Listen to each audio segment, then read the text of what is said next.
आज हम एससी वर्मा का chapter 5 topic 5, 6 and 7 pseudo force and inertia animation और विजुअलाइजेशन की हेल्प से पढ़ने जा रहे हैं।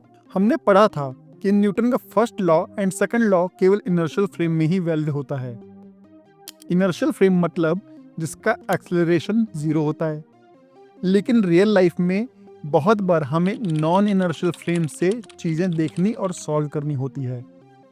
अब इसके लिए हमारे पास कोई टूल नहीं है, इसलिए यहाँ पे स्यूडो फोर्स काम आता है।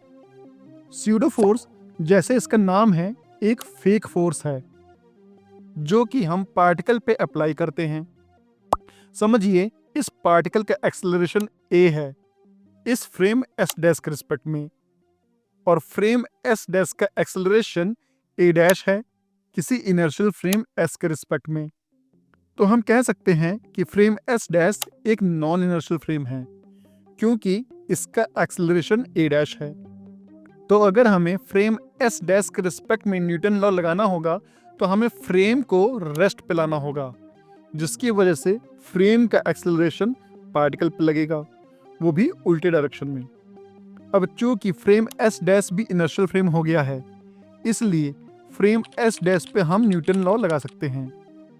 बच्चों, गौर से देखिए, इस पार्टिकल पे एक और एक्सेलरेशन या फोर्स फ्रेम की वजह से ऐड हुआ है, जिसका असली में कोई वजूद नहीं है।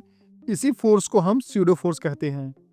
बच्चों, इनर्शिया एक ऐसी प्रॉपर्टी है जो किसी ऑब्जेक्ट में उसके मास की वजह से आती है।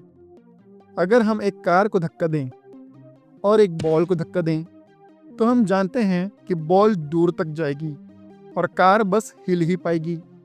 ऐसा क्यों?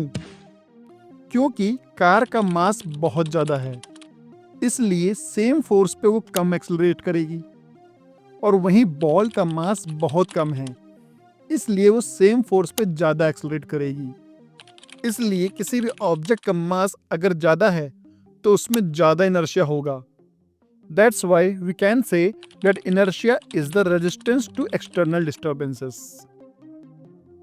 अगर आपको ये वीडियो पसंद आया है और आप भी IIT की फिजिक्स को फील करके समझना चाहते हैं तो चैनल को सब्सक्राइब जरूर कर लें। इससे मुझे आपके लिए और वीडियोस बनाने में मोटिवेशन मिलेगी।